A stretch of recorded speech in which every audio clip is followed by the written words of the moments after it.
Suhas Naik ji is here, who's part of our advisory committee, is like a power ball. He brings incessant energy to everything that he does. And getting back to the distinguished panel here, I'd like to introduce Mr. Brajesh Singh, who's hailing from the prestigious IPS cadre, as I mentioned, and holds a very key position in information and public relations in the government of Maharashtra, as you're aware, and you're all aware of his distinguished body of work in the field spanning cybersecurity, law enforcement, and public administration. In fact, I think technological innovation drives the passion of your work. And it is a golden opportunity for each of us to learn from his rich experience with tech, and we warmly welcome you. And another precious guest on the panel is Muqbil Ahmar, Executive Editor at the Economic Times, with 20 years of very rich experience as a tech journalist in prestigious media houses. He can actually give you a 360-degree view on emerging technologies, you know, the buzzwords, cloud, AI, IoT, AR, VR, whatever you have here. A warm welcome to you as well. Just to remind you that National PR Day is celebrated every year on 21st April as to reaffirm the commitment and promise of public relations and communication to keep up with the times. You have to keep reinventing yourself and to thus contribute richly to the field of communications. There are stalwarts sitting here. Many of us have served decades in this landscape and have seen it evolve from that small function that we used to do to a multifaceted function where you are now sitting along with management to give them inputs to make decisions on the board.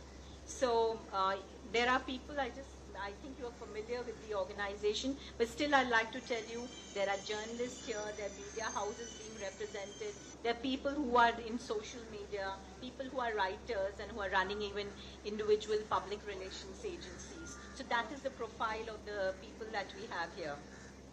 So the idea is to connect with each other and learn from each other.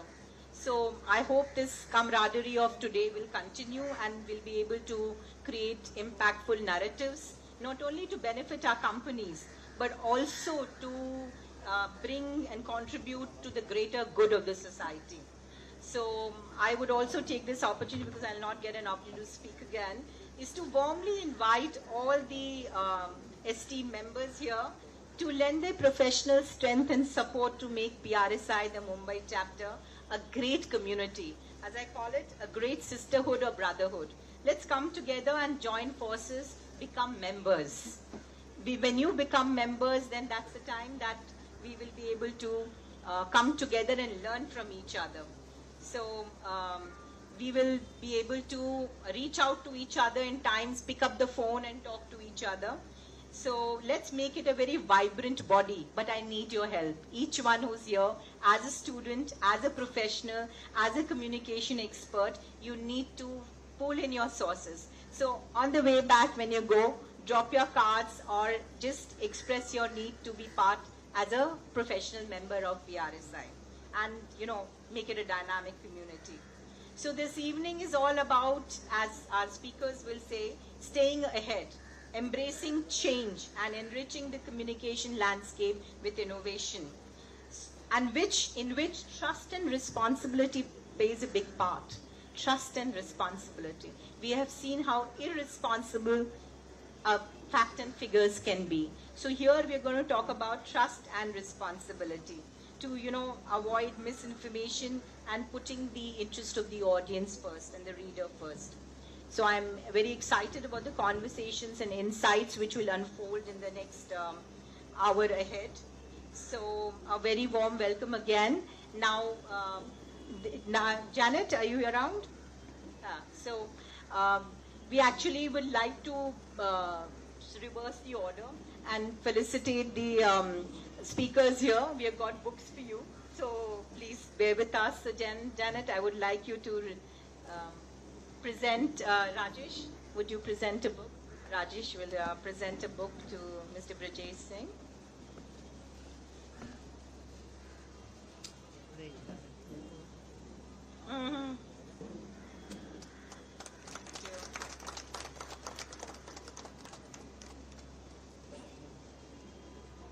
and a book for Mukbil.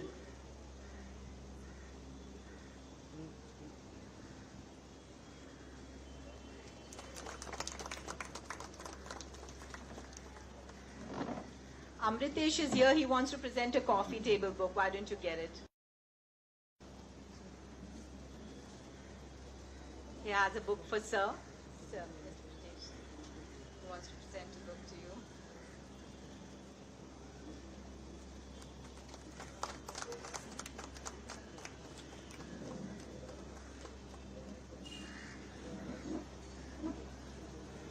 Then Mukbil has a book to give you, sir. He's written a book and he's that he presented to you before the event. And he's written on AI. This book is a wonderful book which says how AI can change your life. Maybe you could buy it. Yeah, it will work, I'm sure. You will have an opportunity to speak. Okay, go ahead. So, thanks to PRSI, and this is a very humbling occasion.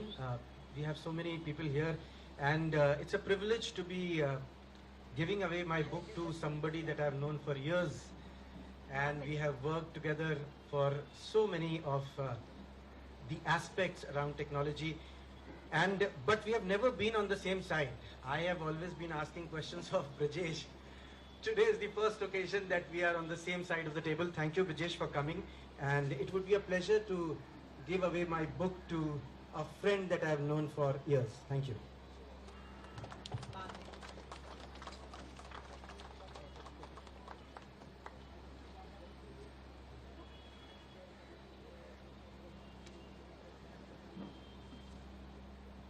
It's a good learning and sharing occasion. I want to acknowledge the presence of our former chairperson, Mr. Mehrotra. Am I right? I'm glad to have you here. And we have Mr. Swapnil. Yes, so you are from the railways, Central PR. Oh, I'm glad to have you here. So, my colleague Devata, who wears many hats, she's going to take over the floor now. And she's a leading academician, as I said, with Mumbai University, but that's not all. She loves making films. She loves to advocate for women's causes. She's taking up lots and she's doing them well. And I'm so happy that she could come here and moderate this with two esteemed speakers. So, over to you, Devta. And I would request we will go down, all of us, and let the speakers take the center stage.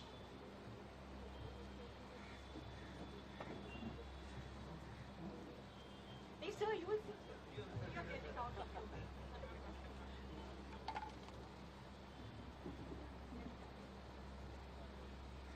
You have another mic. You guys.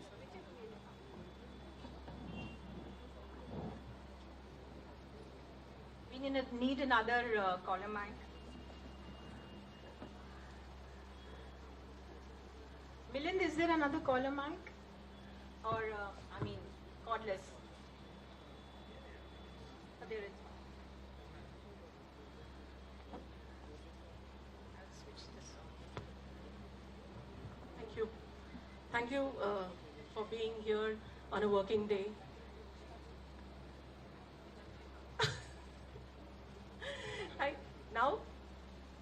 Thank you for being here on a weekday, and that also in the peak traffic hours. And I welcome both the panelists for such a crucial topic, AI and public relations. Though Anita ji has already introduced him, I'll just briefly give a introduction of both the speakers. So we have Mr. Brajesh Singh. He's currently Principal Secretary at Information and Public Relations and ADGP Government of Maharashtra. He's former Principal Secretary to the Chief Minister of Maharashtra and was head of Maharashtra Cyber Unit. He's an accomplished IPS officer, a visionary leader in cybersecurity, law enforcement, and public administration. He has authored 3 books so far. He's renowned for driving technological innovation and modernization in governance and public security systems.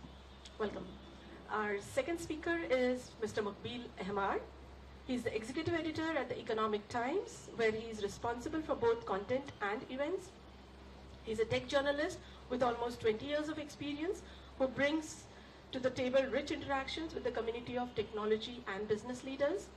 He has extensively written on emerging and exciting technologies such as cloud, artificial intelligence, blockchain, Internet of Things, augmented reality, virtual reality, big data, and analytics. He has worked with some of the leading media houses of India such as NDTV, India Today Magazine, and PTI. And his latest book, which he gifted to Brijesh ji, that makes him all the more a perfect choice to be as a panelist today. So before we start with the Q&A, I would request both of you to share your insights on the central theme.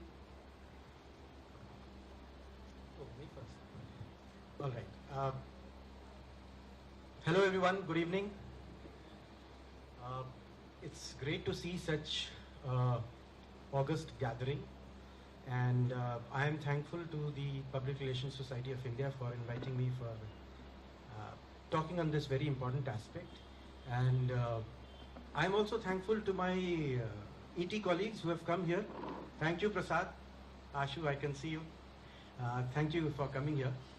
And my relationship with PR goes way back. So when I was studying, I had a paper on PR. And over the years, I worked very closely with the PR industry. In fact, I was telling Anita that this seems to be the golden age of PR, because every time I'm outside or I'm in the fraternity, I'm coming across absolutely new PR organizations and companies, and PR people tend to contact me very, very frequently for very obvious reasons. But it's great to see the tremendous growth which has been there in this sector. Now, I have a few pointers on which I would like to dwell upon very briefly, but they are nevertheless very, very important. The first is the role of technology in shaping human history. This is at a far more philosophical level. And I generally tend to speak from the heart, I don't know why. So, let me go down back in history. When human beings were hunters and gatherers, what tools did they have at their disposal? Stones, right? That is how they used to survive. Then came the age when the technology of metallurgy was invented. That is when they started having tools which were fashioned of metals. All these changes are being brought on by the society. Then came the technology of agriculture, due to which they settled and created societies. That is the reason we are in a society formation today. Otherwise, we would have been still in the same age of hunters and gatherers. After the advent of the industrial revolution, the industrial age, we all know how society immensely changed, and with the upcoming of urban centers. So my moot point is that society, that technology, I feel, has always shaped human evolution. Now, when I talk to a lot of people, people say that, there have always been technologies. There was a time when, as I said, metallurgy came, industrial revolution came, agricultural technology came, and now we are talking about AI. What's different about it? Well, it's very, very different. How is it different? Because for the first time in the history of mankind, and I'm saying this from the stage with a lot of emphasis, never ever did you have a technology which could take a decision on its own. This is the first time it's happening. So, as a member of the human society, I feel that I am at one of the most exciting cusps in the evolution of human society. So, as a person with a fairly scientific temperament, when somebody asks, what do you see the future of mankind? My first temptation is to say that I don't know. But from what I can see is that we are on the cusp of a revolution which has never ever happened. And that is because you have technology. So this AI tool, the artificial intelligence tool, is not like a computer. So the computer replaced the typewriter because you could digitalize, right? But there was still a human being typing in, sending commands and prompts. Not so with AI. AI will take decisions on its own. Secondly, the biggest thing that I notice about AI, and which is also unheard of in human history, and I again say this with a lot of emphasis, is the ability to learn. So I will give you a very simple example. I have a technology journalist, a colleague at ET where I work. So just the other day, we were talking, and she has a ChatGPT enterprise version. Now, every time she uses the tool, she looks at the draft and she says something like, tone this down a little. Okay, one prompt was like that. Again, the next prompt after a few revision drafts, make shorter sentences. So what is happening is that her AI tool is learning. And when it has learned, it will write sentences like she does. It will use phrases that she uses. Has it ever happened in the history of mankind that something learns by itself? No. It has never happened. And we live in the age of technology, and communications is an industry, is a huge domain. And it is like any other industry. There is no industry on the earth. So very recently, not very recently, a couple of months back, I was speaking to, I don't know if you are aware of this gentleman called Andrew Ng. He is the professor at Stanford. He teaches AI. And I was having this discussion with him. I also spoke with Sam Altman of OpenAI. And they all said, they were all of the opinion that we are very steadily moving towards something called general artificial intelligence. So the current stage of artificial intelligence is such that it still remains a tool in your hands. The coming phase is going to be that of general artificial intelligence, which will surpass human capabilities by thousands of times. I can give that in writing that there are tasks, cognitive tasks. I'm not talking about routine, mundane tasks. Of course, it will take over in some time when you have self-driving vehicles. But tasks which need cognitive abilities, which need some kind of thinking for decisions to be made, that is also coming very soon. And as she already spoke about, the book that I have written, in which I have spoken about how AI is transforming all industries, whether it's healthcare, whether it's the financial sector, whether it's manufacturing, automotive, everything. I mean, inside the hood of a Tesla car, what is there? That's AI.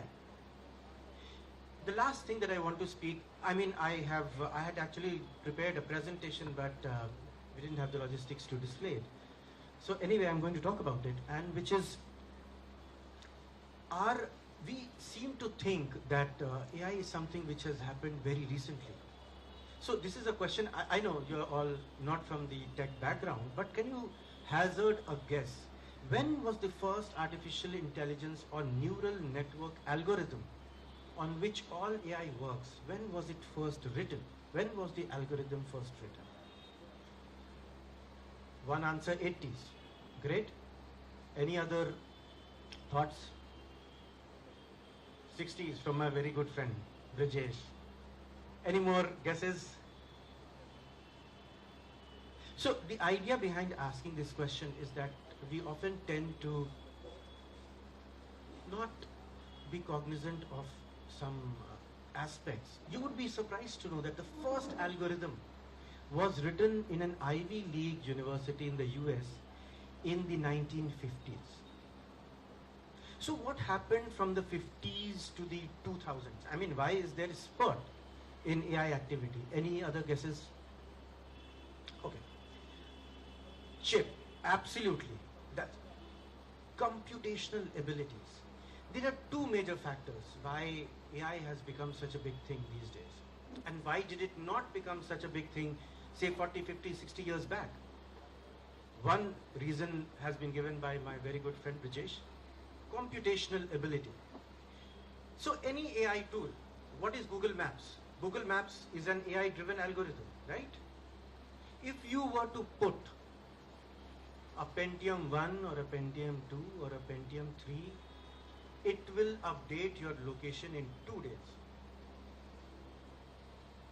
Today it happens in real time. Why? Because computational capabilities have exponentially increased.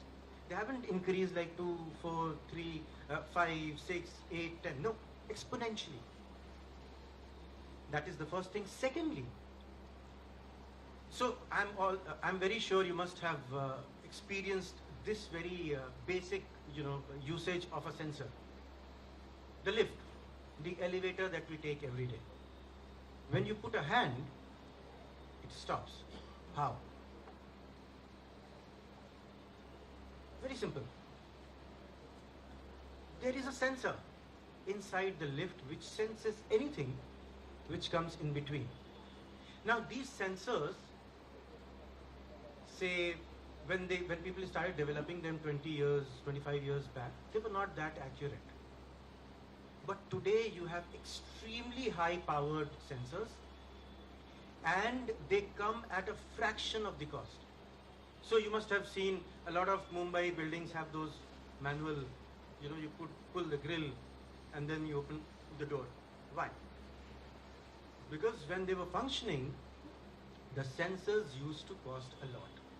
Today you don't have those elevators in new buildings because the cost of procuring a sensor has gone down immeasurably. As I told you, I had prepared a presentation and I would like to bolster my claims on why AI is not just hype. So here are some data points. 60 countries in the world have a national AI strategy. By 2300, AI capabilities will rival human beings. They are rivaling them right now, is my belief. AI is going to add 4.4 trillion in global GDP. And AI features on the top of the top 10 emerging technologies to address global challenges, which has been issued by none other than the World Economic Forum. Now let's look at some of the investments in AI. AI investment surged to $142 billion in the past year. This is a Statista report. Machine learning, which I just spoke to you about, cornered the maximum with 62% share, and this is a report by McKinsey and Company. AI investments are expected to reach $200 billion. We already see a lot of investments already being made by huge tech giants. For example, OpenAI is a huge example of that. But many folds of that investment is coming. And let's see some more data figures. According to a Gartner report, 55% of organizations have an AI board. Now, what does the AI board do? It overlooks the implementation of AI and it looks at this very important word. The first word in the topic for today. What is it? Responsible. So it looks at how do you implement AI being ethically driven. And you would not, perhaps you would not believe it, but 54% of organizations have a head of AI, which is also known as Chief AI Officer, Chief Artificial Intelligence Officer, 54% of organizations. I would rest here and keep some of the things for the later chat that we have coming up. But I would once again like to thank all of you for being such patient listeners to what I had to say on this subject. Thank you. Over to my good friend Brajesh. बड़ा अच्छा मौसम है surprisingly. थोड़े दिन रुक जाइए, it's going to really heat up. Now, a big shout out to all you PR professionals. You make your organizations look good. You take the good work of your organizations to everybody. So, congratulations and a big shout out to you. एक मेरे commissioner police एक बार retire हो रहे थे. I was very new. So I asked him that I want some lessons from you. So he said policing is about three things. He said perception, perception, perception. So, and I learned in life later that most things are about perception. And so is this industry born out of, managing, correcting, creating perceptions. But now we are at a point where it's at a, point where we are not seeing the crisis that we are entering. Like his friend who is giving prompts, right, shorter, summarize, is like 2500 साल पहले मगध में जो राज था तो वहाँ पर हर राजा के पुत्र ने उसकी हत्या की थी, पितृहंता कहते थे. So now this thing is going to take away her job. थोड़े दिन बाद the organization will not need her, because it's going to write like her. उसकी सारी reports वो AI बैठ के बना देगा. Somebody has nicely said that if AI is the powerhouse, you are the fuel.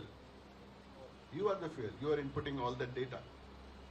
Now look at any task. Translation, transcription, summarization, drafting, visualization, analytics, जो भी कुछ सोचें वो immediately AI से हो जा रहा है.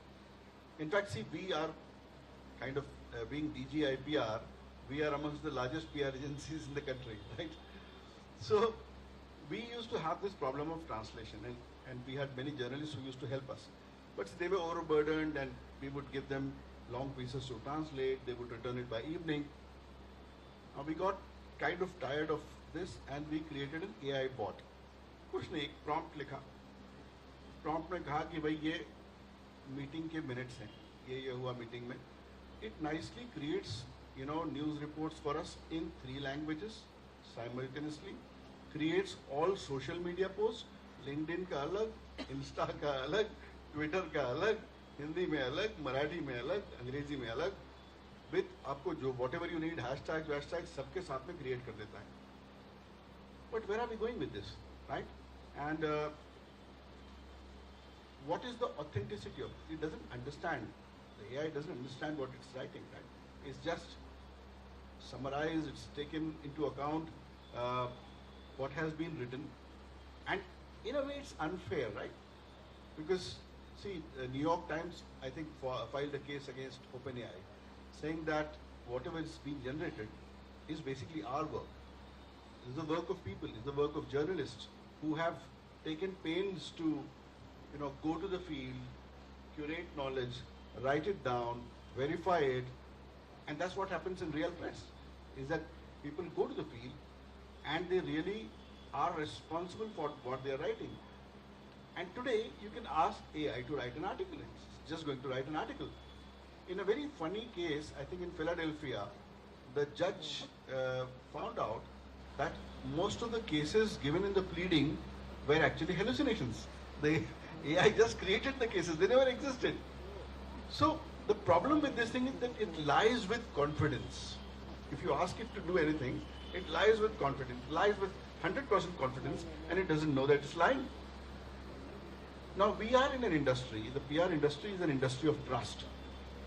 So while we will have this thing which is going to ultimately kill us, not tomorrow, they may have just one black box which is going to produce all reports. Look at anything which requires rapid data crunching. It may be a match, it may be reporting about stocks, it may be reporting about budget, anything. It may be a tennis match, it may be anything. You just plug in an AI. It can just keep on crunching these numbers and sending and creating election reporting, right? It can simply just take in the feed from Election Commission, start analyzing it, and give you trends with historical data and everything, right? So we are at a place where our very jobs would be, somewhere taken away by somebody using AI. Not AI itself, but somebody using AI. So in 2022, when this OpenAI revolution had come out, because of their GPT, I had written a large op-ed in Indian Express saying that how reskilling is essential. Today, there are models which can write code worth 6 months. 6 महीने का code आपका, it can write down in the next 4 minutes. Now, what is going to happen to engineers? I have spoken to my friends who are, tech founders. They have frozen all kind of recruitment in anticipation because, you have AI which is writing code. However, look at it this way, that an engineer who could write some code today can write 100 times code and he can validate it. Similarly, in journalism, you can create, you can apply yourselves to deeper stories, more analytical stories, rather than in just taking data and creating reports out of it. So, having set this stage, I believe that we are at a point where it's like fire. It's both a boon and a bane. AI deepfakes are coming up. I'm somebody from cybersecurity.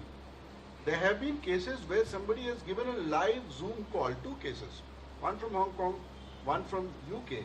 Live Zoom call where they have impersonated somebody, and in both the cases, the companies lost 20 to 25 million dollars. Similarly, algorithms are coming up for detection of deepfakes. So it's a cat and mouse game. But we are in very interesting times, and I think Devata will take the discussion forward as to where do we go from here. Thank you, Brajesh ji. Since you mentioned about the Zoom call and the crisis, so I think we'll move to that question only. That how do you see AI handling crisis communication and reputation management? I think AI is a wonderful tool for crisis management and communications. For example, if something has happened, AI has a lot of context. So it can also then understand the reactions.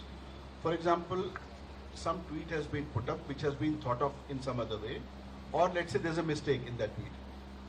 For example, somebody wishes on Good Friday, right? The Good Friday is not to be wished, but some bright political leader, I don't have names, but issues a tweet, or probably, wishes somebody on Muharram. Both are not to be wished. So, how does one handle this crisis? So AI has, though it doesn't understand emotion, it has exceptional capabilities for sentiment analysis. It can instantly summarize, it can scrape a lot of, reactions. For example, I can take that tweet and below it, whatever 100 reactions are there, can be instantly understood. I can understand where is the issue, what are they talking about, and how to develop countermeasures. So it's a wonderful tool which can be literally automated, but not without human, supervision or oversight, because probably it may create larger disasters. Mukbil, what are your views? I totally concur with Brajesh on this. It's a wonderful, wonderful tool. As I said before also, the current state of AI development is such that it is augmentative in nature and will not replace human beings. But in the next 5 to 10 years, I see it taking leaps and bounds in evolution. And see, all technology evolves. I remember when I used to be a little kid, remote controls for colored TVs, people used to keep it under polythene bags, because it can go bad or moisture will get inside. What is happening today? You keep a TV on for years. My TV has been on for years. I don't even turn it off. It's still functioning. Same with the remote controls. So technology evolves, and in the next 5 to 10 years, as Brajesh was saying, it would take away a lot of jobs that human beings do, because human beings can't surpass or can't even rival. AI would be hundreds of times in capability. I mean, how do you rival something like that? For example, ChatGPT, to me, is magic. You say something like, okay, applications of something in this, and it gives you 3 drafts, 1,000 words long. Can a human being do that? No. And it will never be able to do that.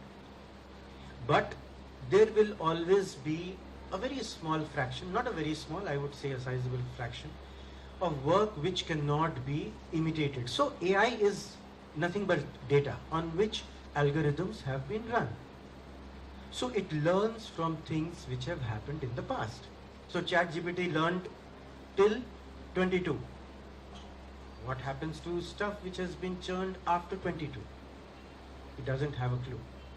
So it learns on the basis of things which have happened. If you write something really original, that cannot be taken away.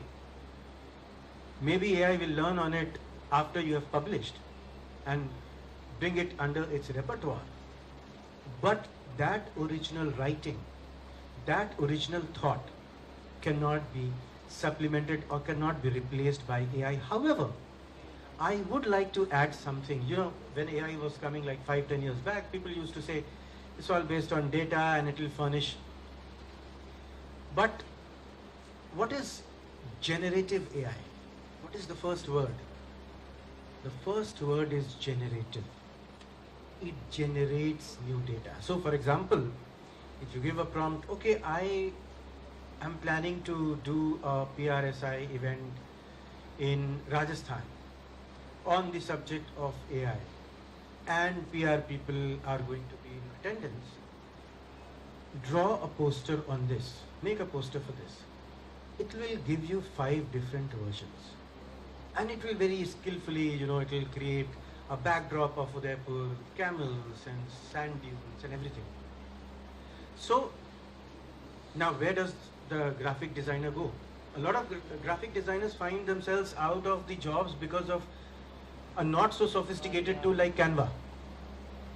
Once the common people had this tool in their hands, everyone is creating their own graphics. But in the age of generative AI, which is generating data, so all this is synthetic data. It is creating synthetic data on the basis of historical data.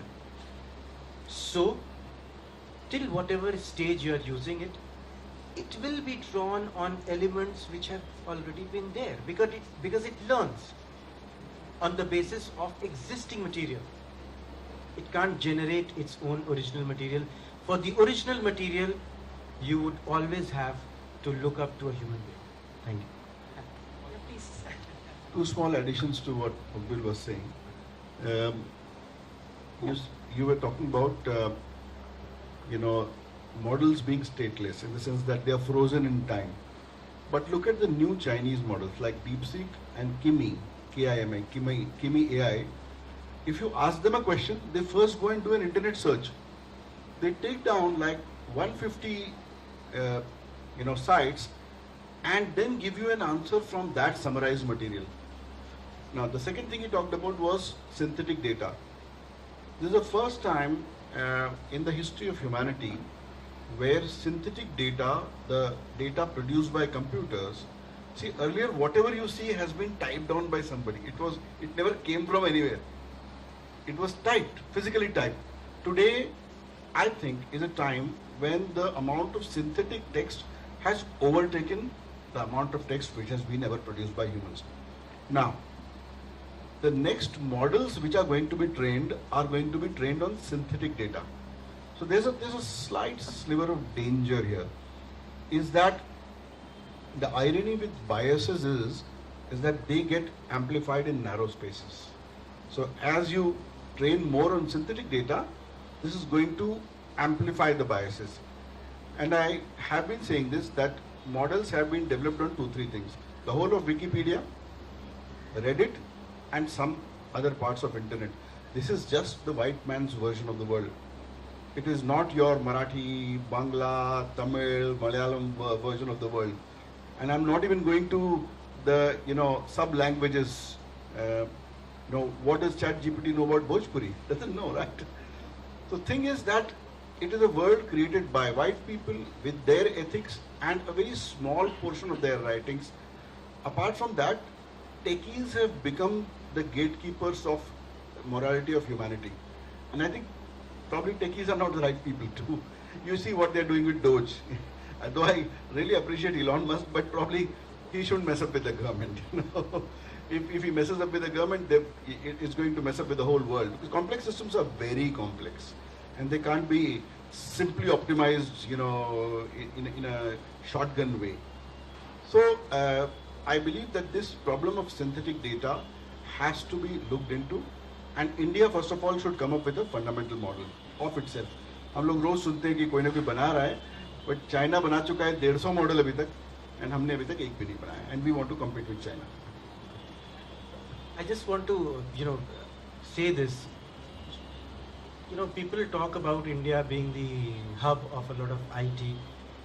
So the kind of work that is happening in the IT field by Indians is not very original, and that is why China was able to develop. One reason for that is we do not invest enough in R&D, and which reflects in our ability to, so we can innovate.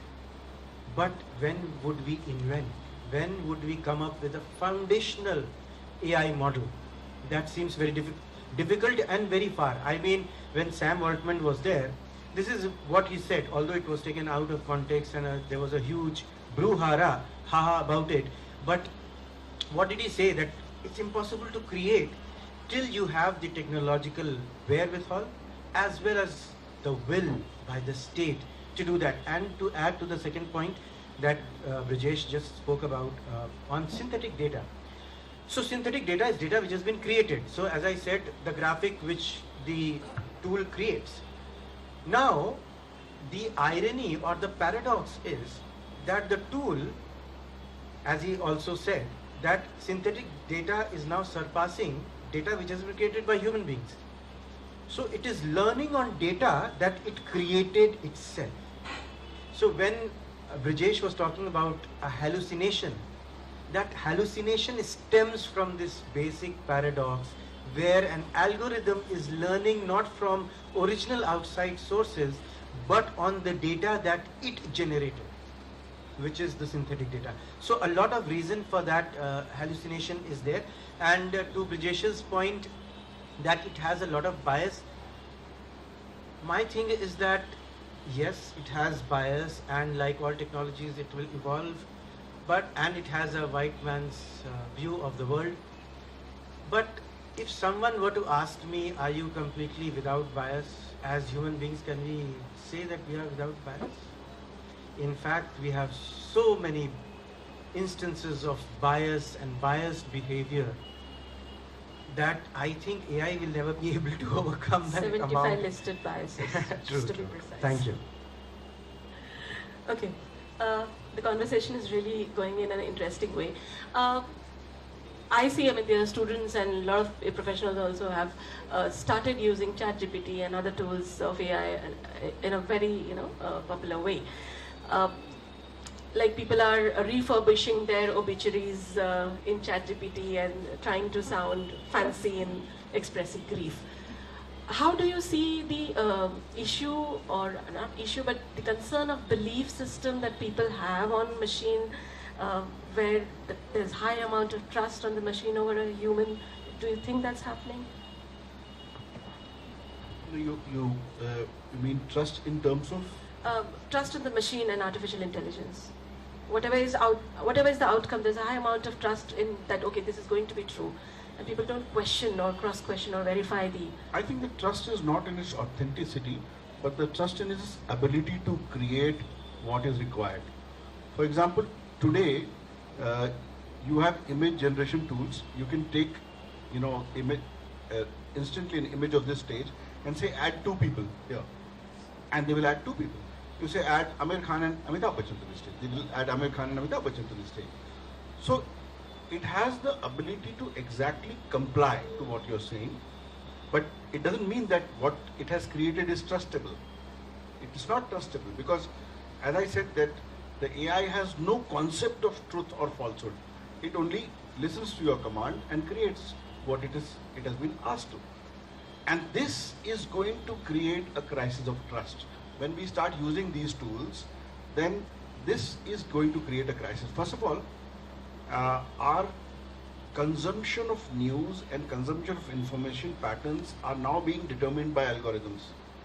So पहले क्या था, आपके पास newspaper आता था, newsletter आता था, आप coffee table book छापते थे, कोई पोस्टर होता था, there was some form of information. Today you click on Netflix पे आप 4 स्पेनिश क्लिक कर दो तो अगले 2 हफ्ते आपको स्पेनिश शो सजेस्ट करता रहता है वो. So it takes you to a very narrow corner. Similarly, if you like 4 tweets, then your timeline changes, right? और on Insta मैंने एक बार गलती से कुछ सांप का देख लिया था, वो मेरे इस पे रोज सांप दिखा रहा है Instagram पे. मैं परेशान हो गया हूँ इस AI के एल्गोरिथम के ऑप्टिमाइजेशन से. So the irony is that it optimizes, and sometimes you may be aware that it is optimizing like this. It's curve fitting. It is drawing, into narrow spaces. But this hyper optimization may not be either authentic or correct or required. So there is where trust goes for a 6. Okay. Could be. I would like to add here, Brajesh, my good friend, was absolutely bang on. You need to verify everything, and I will give you a practical example. Journalist friend of mine lost her job about a month back because she churned something out of ChatGPT, and she is an entertainment journalist, and the story was about an impending divorce among a celebrity couple. And the GPT, gave wrong years of their marriages and divorces, and said that the groom already has had 4 failed marriages, which was not true, and he just had 2. So he took great cognizance to it that he has been married only twice and not 4 times, and there was a huge crisis around. So, the bottom line is that whatever is being churned out by ChatGPT has to be verified. There is no doubt about it. Secondly, about the question of trust and bias that we have been talking about, AI, as I said, rests on huge quantums of data, and it has this ability to self-learn, which is also called machine learning. Now, when it learns, it will also start inbuilding, as I spoke about the churning of technology, it will start tweaking the algorithms to minimize. Of course, nothing can be absolute, as Einstein said, everything is relative.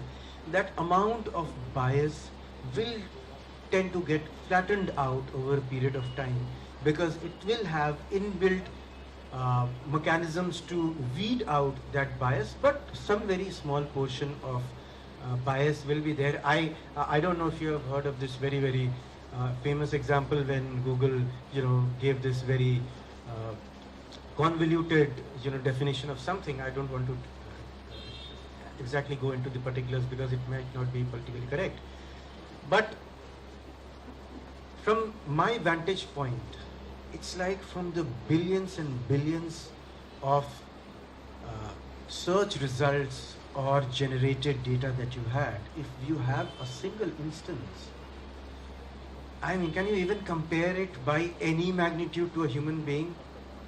So, when I asked somebody, I was attending this conference on AI, organized by ICAI, the apex body for chartered accountants in India. They had organized this seminar on AI. So there was this very bright person who had come from the US, and she spoke very passionately, and she said that, I lost a relative to a self-driving car. I told her, okay, that can be a one-off incident, that a person died, and who do you really hold accountable for that? But I would still gladly sit in a self-driving car. Why? Because the number of times where human beings have created or have been involved in an accident is 100 times. So the possibility of my being safe in an automobile is of course 100th once I sit in a self-driving car. Of course, for the first time you may not be able to give up the reins on, because we all like to see, okay, there is this person with a cap who is looking around, smiling and asking you, where do you want to go? But a machine can do that job incredibly well. And we must listen to stories that the data says. Every data has a story to say, and that is the reason why we trust data so much. So this is one of the points. I want to ask you, would you entrust your life to something which is lifeless? think about it, and then we can have a future discussion or a later discussion. Thank you. One last question. Yes, Slightly, please. slightly contrarian viewpoint. AI is immensely stupid and can be dangerous. For example, Tesla self-driving cars were fooled with a little change where somebody puts a plus sign near the stop sign, right? So it couldn't read. So all of these AI, self-driven cars, they have computer vision.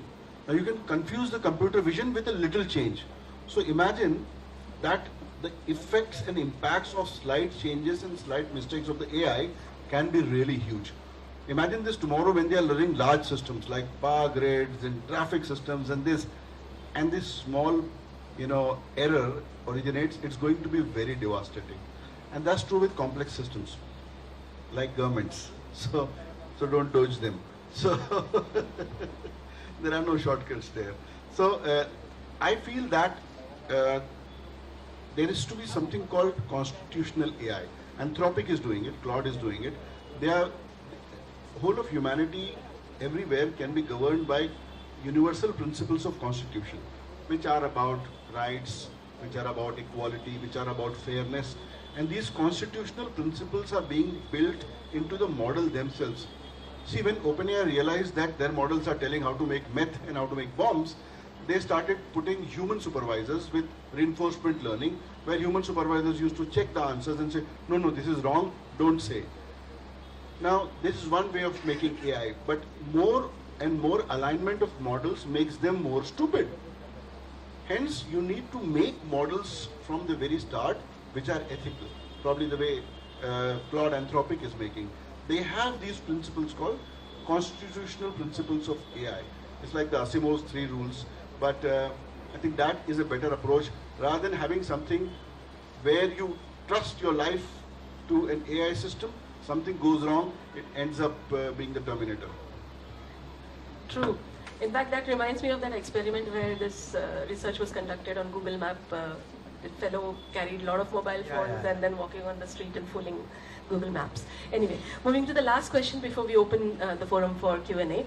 While I'm, searching for reference books on ChatGPT and other similar platforms, I see that unless you poke India-specific queries, you get a lot of global north perspective in the outcome which the AI generates. So my question is, how can we decolonize the AI spaces? And the second one is, a lot of outcome is not gender neutral. So we see a lot of books by men, written by men, and not women specific, or women researchers are not there. So how do you see this situation? Both. What was your first question? Decolonization and gender neutrality. So I'll go back to my previous point of machine learning, and which Brijesh also spoke about. So the machine, the algorithm learns when it sees.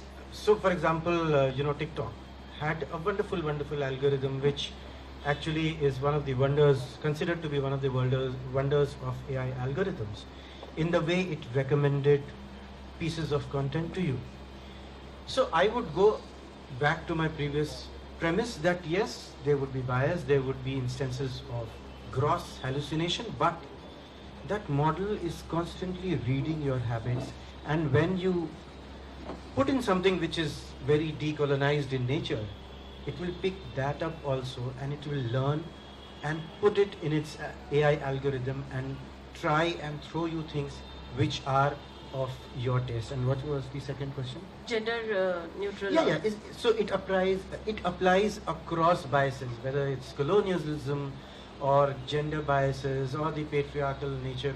As I said, eventually where did AI come from? It came from human beings. So all our biases would get magnified. If I were to create an AI tool today, that would have the biases that I have. But where do I see that silver lining is that I can at least make an effort and put in a caveat in the algorithm that it checks that bias.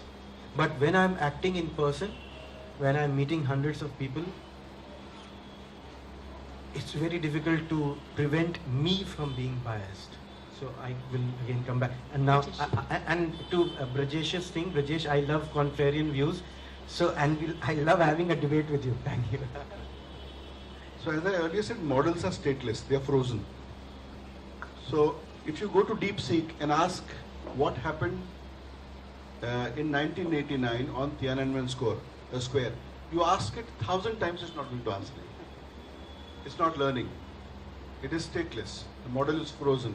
Until and unless the next model comes up where DeepSeek is allowing and Chinese Communist Party is allowing you to ask what happens in Tiananmen Square, you would not be able to do so. However, now I use a lot of offline models on my local laptop.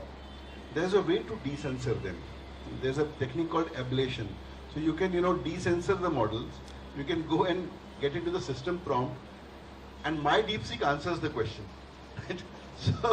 So there's a way to cut biases by probably obliterating the models, by taking the censorship away from them, by taking the perspective of the maker. The maker has given it a perspective. If you can slip through that perspective, liberate the model, but then it also becomes dangerous. Then it's going to also tell you how to make meth and a bomb. So it's like fire. Whether you used to cook food or burn your house, it's up to you. I need to take classes from you. Sans meth and bomb. Just to add, I think he was absolutely right when he was talking about DeepSeek. So DeepSeek is one of the few tools that you have today that you can run offline, as he's trying to do, and that will again, it will go into his own vicious circle. But yes, Thank you. So with this, we open the forum for audiences, and I request everyone to be very brief with the question. So we already have one person.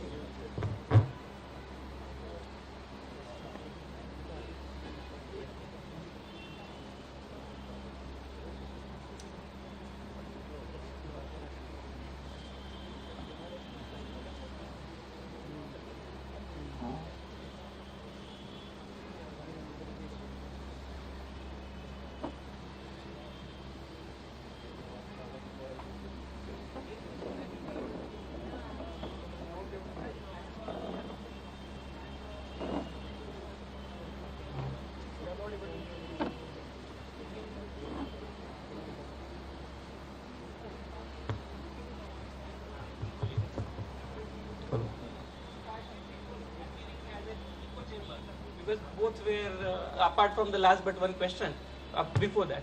Just two things I wanted to add. Would there be a plateau? As it has been, we are hardly seen, as you are referring where with P1, P2, P3, P4, we have saturated somewhere around I7 or I9. We hardly see I11 or I13. Will we be saturated? Just a second, because two things. And the second thing, with the biases we were speaking, we feel what is neutral, it is that thing which is having similar biases to us rather than having a different bias. And third most important thing is, as Alvin Toffler... You have a lot of questions. No, I actually, it was feeling as it was a bit of, as I told you previously, it was echo chamber and converging the biases. Third important thing was that, as Alvin Toffler told, that there will be in future shock specifically, that the largest number of innovations have accumulated in past 60 years phase. Those innovations are ultimately going to break the neck, because we will not be, as a sociological structure, we will not be able to handle that much amount of technological innovation in that short period of time. So just the first question, and the rest too you can take. So you spoke about Pentium 5, 7, 9, whatever. So probably you're not aware of something called quantum computing, which is 1 minute. Please listen. So quantum is a technology which will ensure that when the next eye comes, it is many, many times powerful than the previous eye. That is, and it is not sci-fi. It is already there. A lot of research has already been done.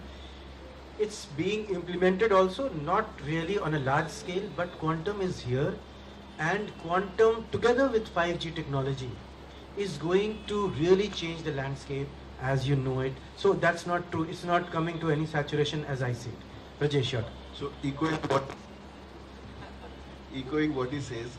So Moore's law has been broken. Moore's law has been broken. Like GPUs, look at GPUs. Why are you looking at the I series? The GPUs are probably 1,000 times more stronger than any of these Pentium chips, quantum is already there. China has broken 128-bit encryption already with quantum computers. Microsoft is coming up with room temperature quantum computers. See, quantum computers require within 1 degree of absolute zero. So it's like an absolutely frozen computer, but which is difficult to make. Now, Microsoft is coming up with research where they would be able to probably create quantum computing at room temperature. Now, this does not obey Moore's law. So this is going to take everything through the roof. So innovation, I don't think so, is going to saturate. Innovation is going to go on an exponential curve. Look at the model parameters, right? Look at the model parameters. So you have, trillions of parameters in models now. It's just going up. Thank you so much. Now, I'm sure we have many students here. We have many students here, and before you came in, some of them were worried that once AI takes over the roles of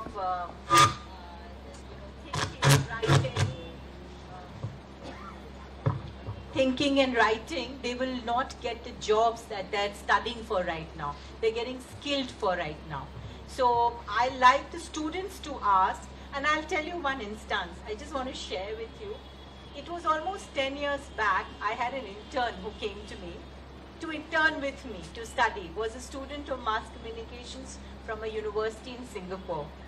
So when she was completing her internship with me, I told her to write a paper on pros and cons of social media at that time, 10 years back.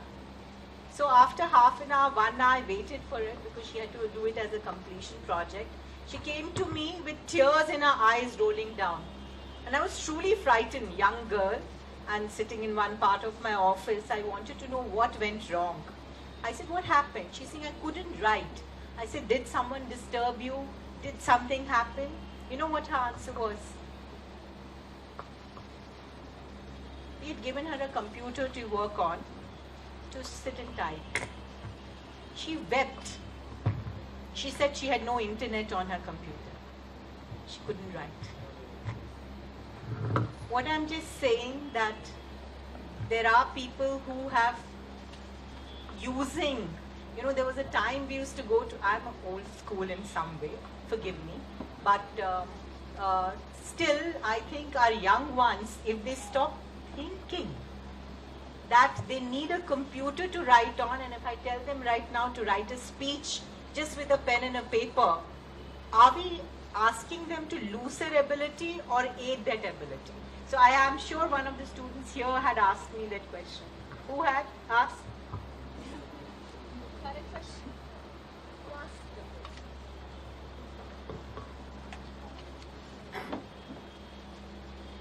Sir जब आप लोग नहीं आए थे तो ma'am से हमारी गुफ्तगू हो रही थी, तो मैं ये पूछना चाह रहा था कि हमें पता है कि आज अगर हम स्टडी कर रहे हैं, पढ़ाई कर रहे हैं, तो हम कहीं भी अपने प्रोफेसर से, टीचर से झूठ बोल सकते हैं कि हम खुद से कर रहे हैं, लेकिन कहीं ना कहीं हम चैट जीपीटी एआई का सहारा लेकर के जो हमारे प्रोजेक्ट्स है, जो हमारे असाइनमेंट्स है, उसे पूरा करके सबमिशन डेट तक जो है देने की कोशिश करते हैं। तो मैं ये जानने की कोशिश कर रहा था, समझने की कोशिश कर रहा था कि जिस तरह चैट जीपीटी एआई हमारे तरफ हर फील्ड में, हर क्षेत्र में हावी होते जा रहे हैं, और आज जिनके पास जॉब्स है, आज जिनके पास रोज़गार है, शायद वो उतना ज़्यादा नहीं सोच पा रहे, लेकिन अगर कल हम अपनी डिग्रियां लेकर के जॉब तलाश करने जाएंगे तो शायद एआई और चैट जीपीटी की वजह से हमें कहीं ना कहीं इस तरह के एहसास और महसूस हो सकते हैं कि हमें जॉब्स नहीं मिल सकते, हमारे रोज़गार पर कई तरह के जो है खतरा मंडरा रहे। तो मैं आप लोगों से जानना चाहूँगा कि हमारे पास हुनर है, टैलेंट है, एबिलिटी है, सब है, लेकिन बहुत सारे ऐसे प्लेटफॉर्म्स है जहाँ पर उन्हें लगता है कि इन लोगों के बदले जो है, जो चैट जीपीटी है, जो एआई है, वो हमारा काम कर सकता है। तो हमें किस तरह जो है खुद को तैयार करना चाहिए कि ताकि हम अपना जॉब भी पा सकें और अपने रोज़गार भी पा सकें, और ये जो कुछ भी टेक्नोलॉजी आ रहे हैं उनका इस्तेमाल कर सके। जी, मैं समझ गया आपका सवाल। आप जब आए थे तो मैं था। तो जैसा कि मैंने पहले कहा कि I will speak in Hindi because you asked the question in Hindi, कि कंटेंट की जो इंडस्ट्री है, let me take a very practical example. Content की जो इंडस्ट्री है उसमें 60 to 70% जो अभी काम होता है वो क्या होता है? That is rehash. What are people doing? किसी चीज पे कुछ लिखना है, 2 4 5 वेबसाइट पे गए, उनके थॉट्स उठाए, अपने वर्ड में लिख दिया। वो काम आज के डेट में एआई बहुत आराम से कर सकता है। और जैसा कि मैंने पहले कहा था कि इस तरह का जो काम है, जो रूटीन, मंडेन और which does not involve a lot of creative thinking, ये काम तो आराम से एआई कर सकता है। And the kind of work which is happening in our industry is 60 to 80% of this only. तो ज़रूर जिन लोगों को ये लगता है कि वो रिहाइश कर करके एक प्रोफेशन में रह सकते हैं, उनके लिए मुश्किल होने वाली है।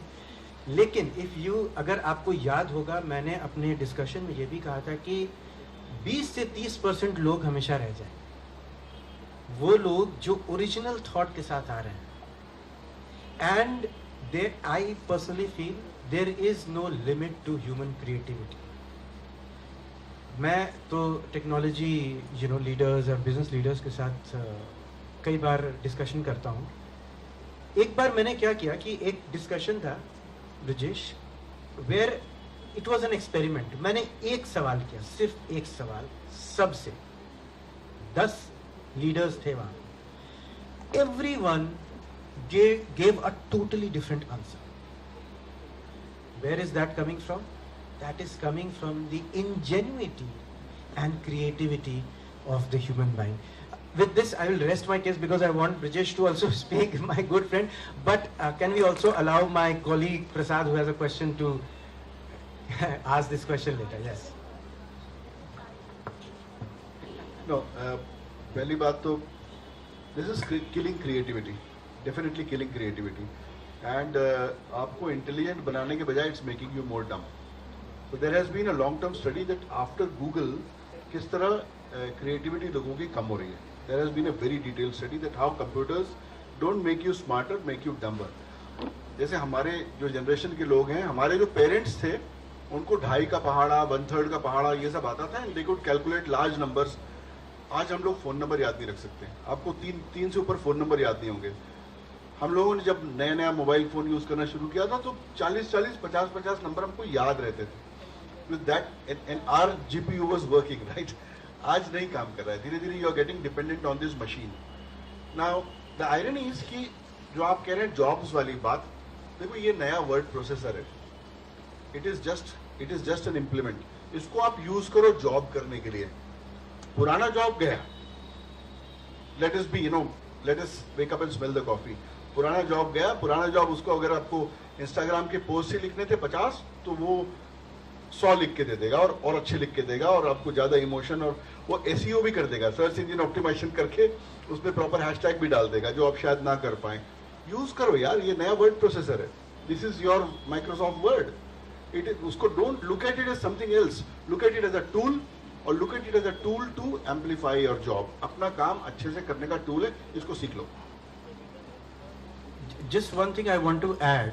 See, when I said that 80% of what the communications industry does, 60 to 80%, is kind of a rehash. This is not only true of the communications industry, across industries. Original काम बहुत कम होता है।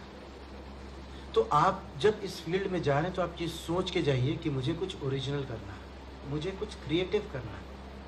क्योंकि जो मंडेन रूटीन जॉब्स हैं वो तो चली जाएंगी। आज नहीं आया है टेस्ला, लेकिन 10 साल के बाद तो self driving buses, jeeps, cars चलेंगे। तो जो ड्राइवर्स हैं उनका क्या होगा? और ये हमेशा से हुआ है। कंप्यूटर्स जब आए, जो टाइपिस्ट थे चले गए। गाड़ियां जब आई तो जो लोग बैलगाड़ी चलाते थे, they were out of jobs. But this is the first time in the history of mankind that a huge number of human jobs are going to go. And there is no doubt about that. I always say this very, very frankly. अभी augmentative state पे है AI। 5 साल के बाद जो काम आप और मैं करते हैं, जो भी रिहाइश ये वो whatever is there which is non original, वो हमसे 1000 times better करेगा. Thank you. Since we have more students on floor, so okay, fine, please, and then we'll move to students. I'll just ask it aloud. Okay, only half of the topic that was being kind of, displayed today has been discussed, which is responsible use of AI.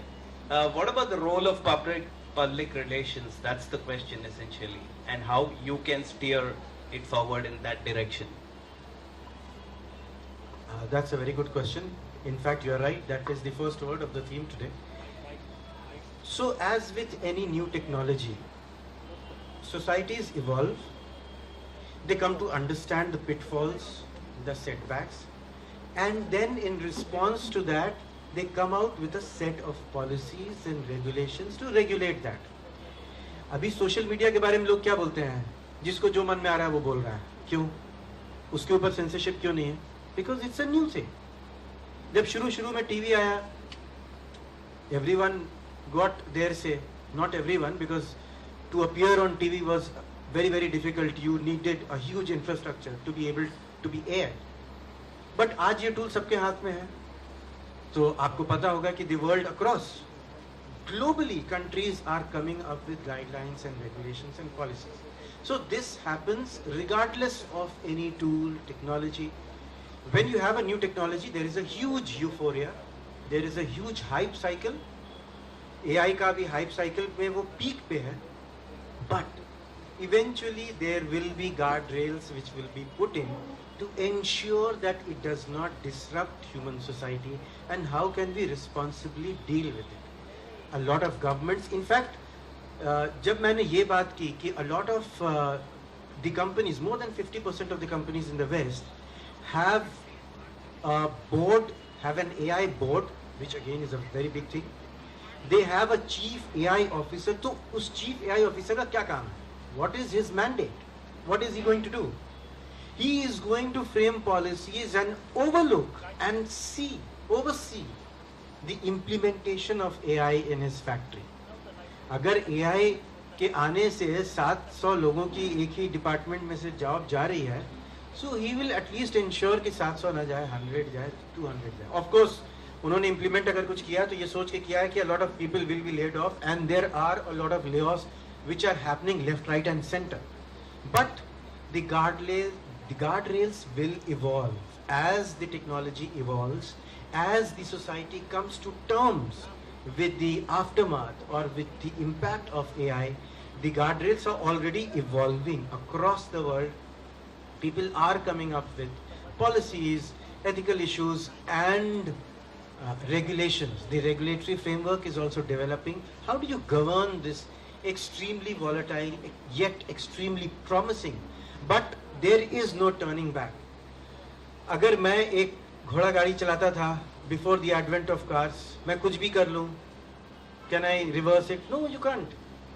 AI को आना है, वो आके रहेगा. Maybe you can make it more responsible, more ethically driven, but there is no going back. आप क्या आज बोल सकते हो, मान लीजिए कि मैंने आज रिजॉल्व ले लिया कि from tomorrow, because of originality and because journalist are losing jobs, I am not going to use ChatGPT. Possible है?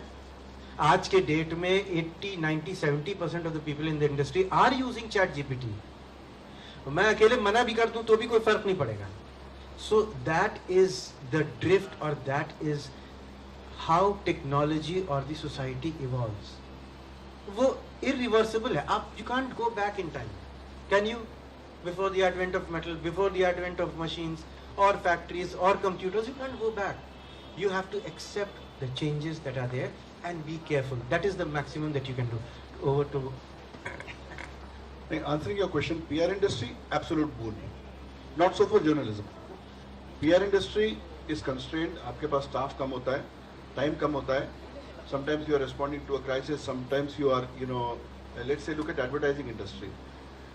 Content creation has become very easy. So you can create a large amount of content. आपको suppose कीजिए कि आपकी company ने अपने results publish किए. Now you want to summarize a lot amount of data, find out trends, look for speaking points. Anything can be done instantly. Any amount of data can be crunched. You can ask questions to a PDF, right, and ask it to give you answers. Similarly, visual content. अब तो आपने देखा होगा Lex Fridman का मोदी वाला जो show हुआ था, it was being simultaneously broadcast in 9 languages in the Prime Minister's voice. So that is where technology is taking you. Is that simultaneous, real-time voice is being translated into these many languages. So for PR industry, absolute boon. Learn these tools, but जैसे 11 labs है, वो आपका 5 minute का voice content ले लेगा, उसके बाद में आप उसको text दे दीजिए, तो it can create any amount of textual content. कई बार आपको ट्रेनिंग के लिए मटेरियल बनाना होगा, आपको एड्स बनाने होंगे, किसी भी तरह का विजुअल कंटेंट बनाना हो, ऑडियो कंटेंट बनाना हो, म्यूजिक बनाना हो, विजुअलाइजेशन बनाना हो, प्रेजेंटेशंस बनाना हो, it's all there. There are tools जहां पर आप उसको मटेरियल दे दीजिए, उसको बोल दीजिए कि इस पे पीपीटी बना दो, वो बना देता है. गूगल ने तो एक आई थिंक नोटबुक एलएलएम, एक पूरा एक एलएलएम लार्ज लैंग्वेज मॉडल बनाया है, जिसको आप एक पेपर का आर्टिकल दे दो तो उस पर एक पॉडकास्ट बना देता है. Right, so boon for this industry, not for journalism. Thank you. We'll take one last question from a student and then we'll close it. Irshad, you've already asked, so maybe, yeah. Avirat?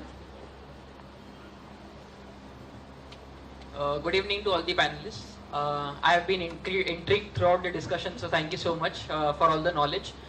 My one question to you is, sir, both Brijesh sir and Mukbil sir, that previously in this conversation we came across China and India, where we had ChatGPT as well as DeepSeek. Sometimes we call ChatGPT where it gives white man bias, and as Brijesh sir mentioned that China, where DeepSeek doesn't mention Tiananmen Square crisis, the incident which took place. So do you both foresee, according to your expertise, India creating an indigenously made AI tool in the near future? If yes, then how many years will it take to fill the gap between India and China? No, there is no filling the gap. We may come up with a fundamental model. In the next 4 to 6 months, we will have an India-specific large language model. But see, if you are familiar with models, then there's this place called Hugging Face. So there are, language models. For Marathi, there are 7 models already available. For Marathi. Similarly, for Tamil, there are models available. However, they have been trained only on language and not on the context and the content of India. They have been trained on the language, but you can get good language renderings. Google's Gemma models, both online and offline, can give you good text, good grammatically correct text in any language of the world. 120 languages simultaneously. Whisper, OpenAI's Whisper transcription models, they can understand. Let's say you people are talking in 5 different languages, it understands, diarizes, finds out which language it is and transcribes it in that language. So technology is there, India would come up with, but the problem is not with the language, the problem is with the content and the context and the sensitivity to our cultural realities. Okay, I will that is a very interesting and a very deep-rooted question, and I would, you have spoken about foundational models. India hasn't developed one yet. If you were to ask me, is anything like that going to happen in the near future? Honestly speaking, I don't think so, because as far as I said, R&D, innovation, we are years behind other players in the field. But if we were to develop a foundational model, that would have our Indian biases. As he said, the models of the West have the white man's bias. If we were to develop a model, it will have a bias. Secondly, this question has been debated a lot. You're not the first one to ask this question. When is India going to develop? So to give you a little background, billions of dollars were spent on the development of ChatGPT, which we use free of cost, and hundreds of thousands of highly skilled engineers were at work for a prolonged period of time. Can we develop that? A lot of people, I have spoken to a lot of policymakers in the government, because ये हमारे अंदर एक आता है ना वो कि यार, why can't we develop a foundational model?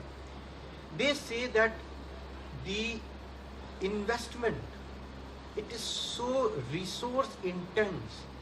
So many people, so much of compute power, so many dollars are going to be spent in this. Do we want to do that?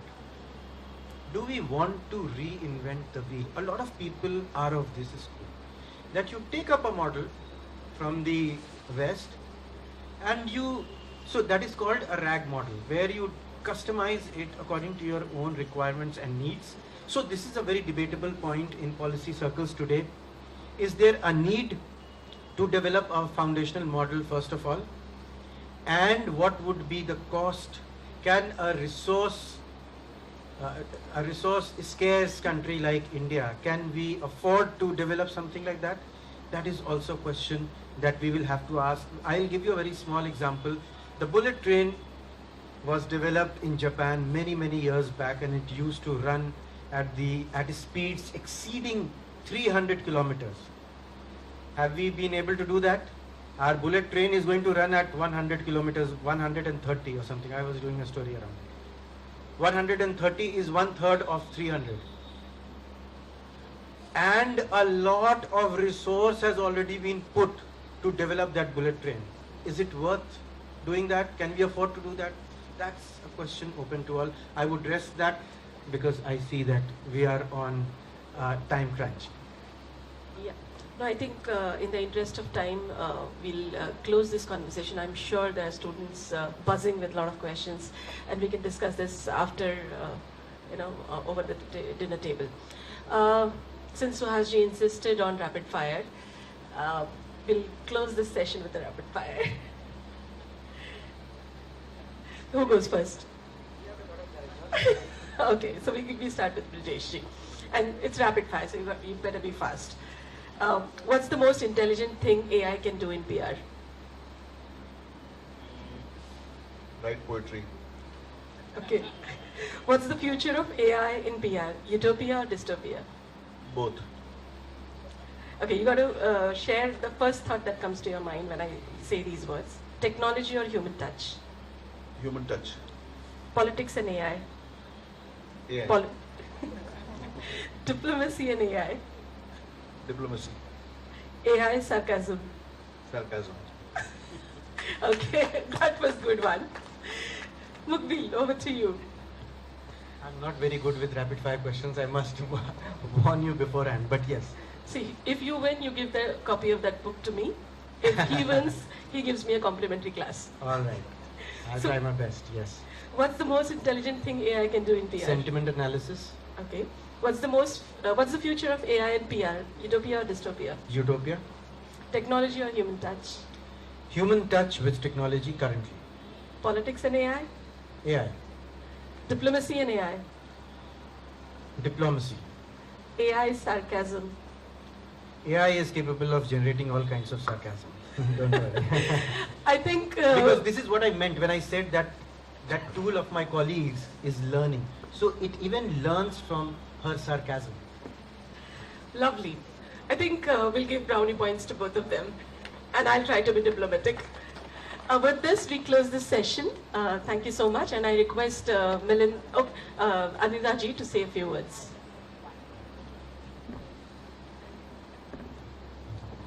So before I invite my colleague for a formal vote of thanks, this is especially to the young students because we had invited the young students. तो जैसे ब्रिजेश जी ने कहा कि आपको technology के साथ सक्षम होना पड़ेगा। आप किसी चीज को नकार नहीं सकते कि ये होने नहीं वाला है या मैं होने नहीं दूंगा, नहीं तो मैं इसके साथ आगे चल सकता हूँ।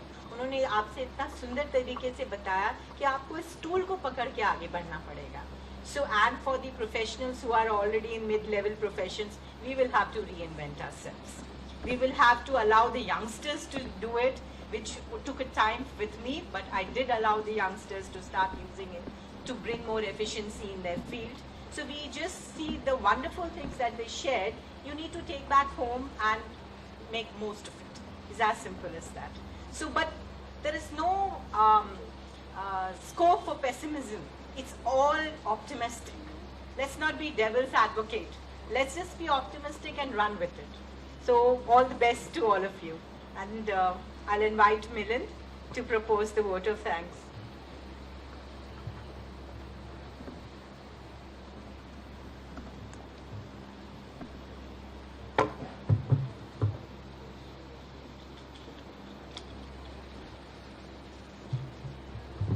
On behalf of organizing committee, I would like to extend our heartfelt thanks to everyone who joined in celebrating National Public Relations Day. We are truly grateful for the overwhelming support and enthusiasm shown by all participants, speakers and volunteers who made this event a huge success. Without your dedication and hard work, this event would not have been possible. We would like to express our gratitude to all our esteemed speakers, Honorable Principal Secretary of Information and Information and Public Relations Department, Sri Brijesh Singh sir, Sri Muqbil Ahmed sir, who shared their knowledge, insights and expertise during the sessions. Your contribution have enriched the discussion and inspired our attendees to think creativity and strategically about the role of public relations in shaping the world around us. Your passion and commitment to the field of public relations are truly commendable, and we are grateful for your willingness to share your valuable insights with us.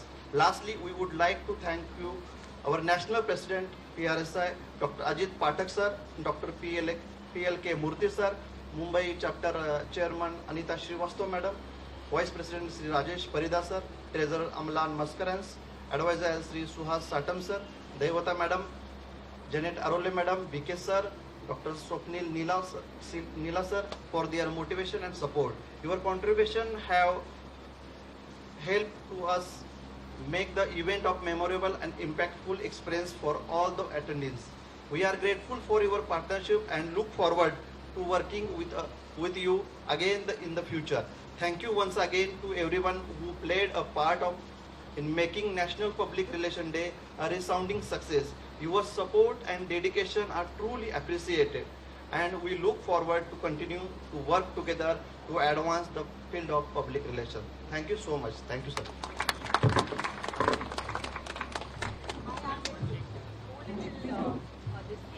We had got bouquets with it, which so I'm sorry that we are not following the flow, but we will still like to